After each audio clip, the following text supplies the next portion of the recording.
we have all heard the phrase food is medicine.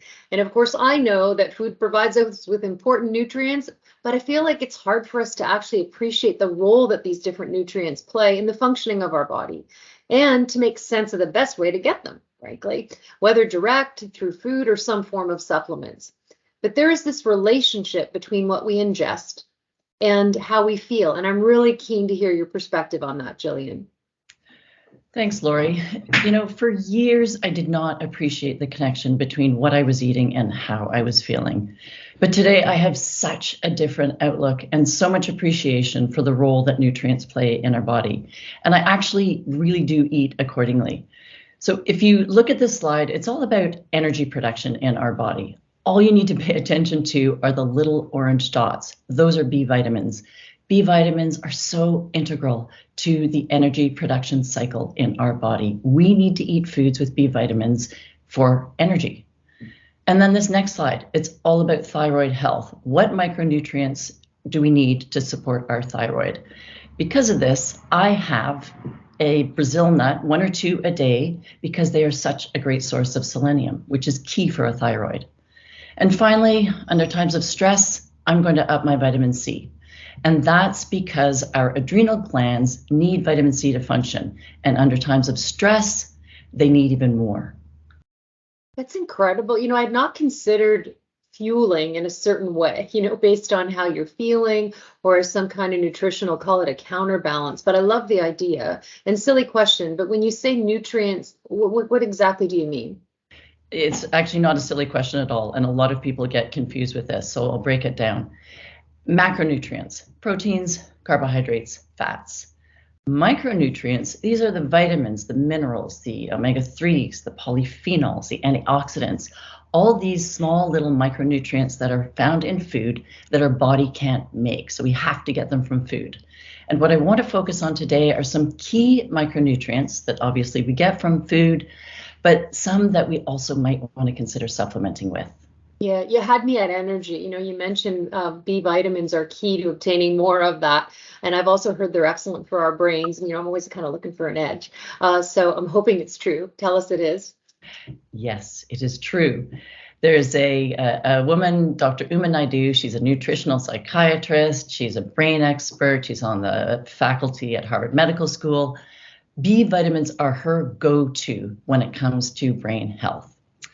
So there are 8 B vitamins in total, and that's actually what a B complex is made of.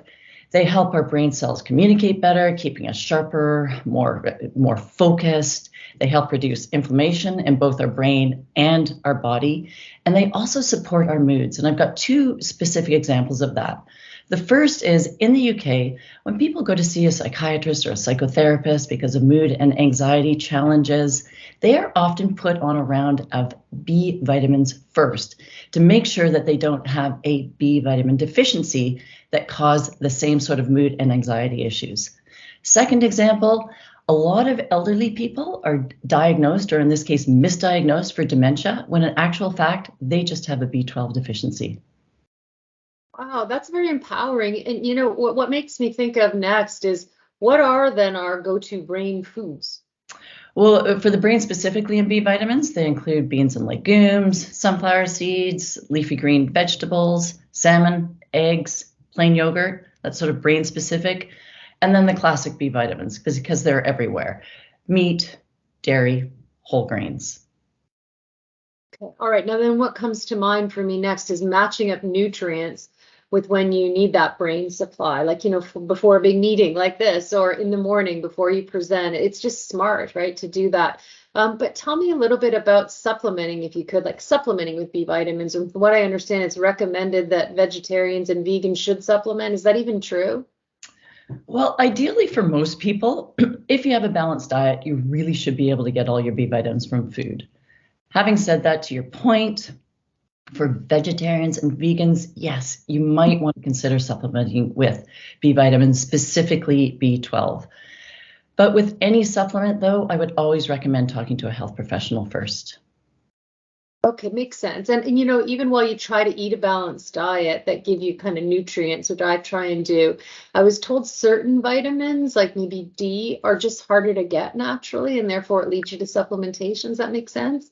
It makes sense, and yes, they definitely are. And just a quick thing with respect to D, we're always referring to D3 when we talk about D vitamins, because that's the active form. And just a quick stat, one of the most recent stats that I've read is the fact that I think about 93% of Americans are deficient in vitamin D. So it really is an issue. We have vitamin D receptors in almost every cell in our body. So it has widespread health effects. They're great anti-inflammatories. They're great for reducing the risk of both type 2 diabetes and cardiovascular disease, great for our immunity. The other thing that is really important about vitamin D is it is responsible for helping calcium be absorbed into our bodies. Therefore, it's great for bone health and helping prevent osteoporosis, which is a big risk for women. And we never want to start planning for that. We never want to start too late when it comes to our bone health. Well, yeah, it's probably even more important, you know, as we get older, as is the case for the focus group of one here. So I'm assuming that we don't get enough vitamin D from just simple food and sunlight. No, unfortunately, we don't. You can find small amounts of vitamin D in a few foods, and of course, the best source is sunlight on exposed skin. But in Canada, we just don't get enough. So I do recommend supplementing, but I also strongly recommend getting tested for vitamin D first. You have to ask for it, but it's just part of our blood tests. You also have to pay for it. I think it's about $35, but it is really important to get a baseline. Then with respect to levels, I would say maintenance levels, you want to take 1,000 to 2,000 IUs of vitamin D a day. And always remember, it is a fat-soluble vitamin, so you want to have it with food, as fat specifically. Yeah, and you heard it here first. Jillian's giving us permission all to move south. But you mentioned too that vitamin D and bone health, that relationship and how it helps the absorption of calcium, which I actually didn't know. But I know a lot of women like myself are worried about bone health, you know, as they age. So should we be taking a calcium supplement as well? That is actually a bit of a loaded question. Off the top, I strongly recommend trying to get our calcium from food. And I say that for two reasons. The first reason is because calcium gets absorbed so much better when we get it through food. The second reason is a bit murky. So many studies have been done saying that calcium supplements really don't do anything. And if anything, they can be detrimental. Having said that, there's also the other side saying that calcium supplements do a lot of good for our bones. So because of that murkiness, I really tend to stick to food. Fortunately, we can find calcium in a lot of different foods. But if you are a woman in your mid-40s or beyond and you really don't like to eat these foods and you don't have any dairy, then yes, you might want to consider supplementing. Again, I would suggest talking to a health professional first. If you're supplementing, don't take any more than 500 grams in one sitting because your body can't absorb that much. And finally, you want to eat it with food. Take it with food. Okay, hugely helpful. Thank you. And you know, what about magnesium? You know, I take it at night just for things like leg cramping when my ankle's been on fire since I broke it during COVID, and it really helped, I found. But I've heard that many of us are deficient, but it's essential for many functions in our body. Should we take a food or supplement for that? You know what? It's a good question, and you're right. Many of us are deficient when it comes to magnesium. The reason we don't want to be deficient is because it is involved in over 300 biochemical reactions in our body. It is so, so important. Best sources would be leafy greens, especially cooked spinach. Bone broth is amazing. Pumpkin seeds, chia seeds, whole number of different foods that you can see listed. But it still seems that many of us aren't getting enough. So if you think that you're one of those people, like we need anywhere between 500 and 1,000 milligrams, then yes, you might want to consider supplementing with magnesium. I definitely do. I got excited there for a moment because I thought that was a pint of ice cream in the bottom of the screen. Darn it. So it seems as though it's not, but I get your point. And finally, I just wondered about omega-3s. You know, I take them every morning in liquid form, and I got to say, they make them lemon flavored, but they could even make them chocolate flavored, and they still taste lousy, but I know you need them. But how necessary are these? They're very well. Yes, I say they're very necessary, especially as we age. So omega-3s, I'm talking specifically EPA and DHA. Those are the fatty acids that we get from cold water fish. As I've mentioned before, they are potent anti-inflammatories. They help preserve our heart, our breast, and our bone health. They help lower our triglycerides. They help lower our blood pressure. And with respect to brain health, they're great for our memory. And a lot of studies are being done about its reducing the risk for dementia. But as we know, getting these cold water fatty fish, I'm talking salmon, mackerel, anchovies, sardines, herring, into our diet 1 to 2 times a week can be really tough. And for women in midlife and beyond, we really have to take note.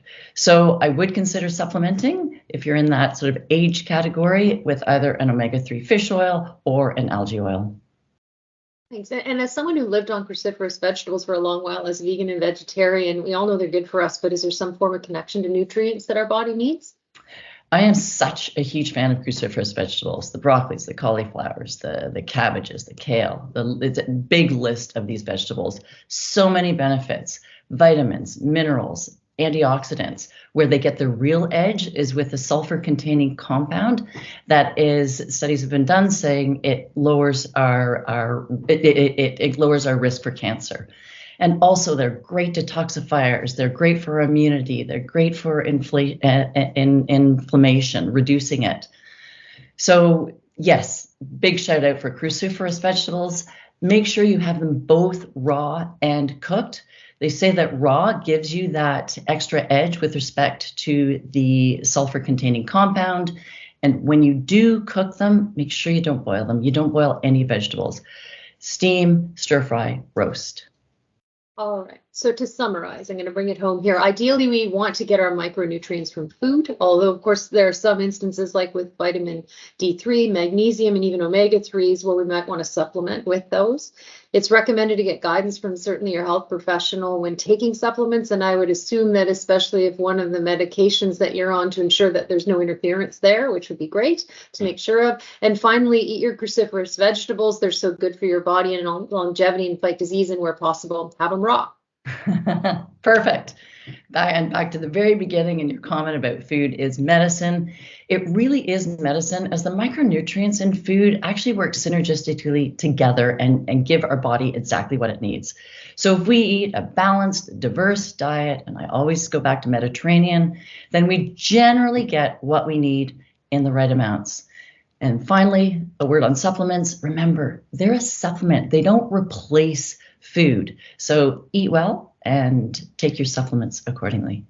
Perfect. Well, this has been awesome, Jillian, as ever, and powerful, right? We put that knowledge back into our heads so we can have a more healthful life. And this has helped unpack some of the myths while at the same time giving us new information to chew on to your health. Thanks, Lori.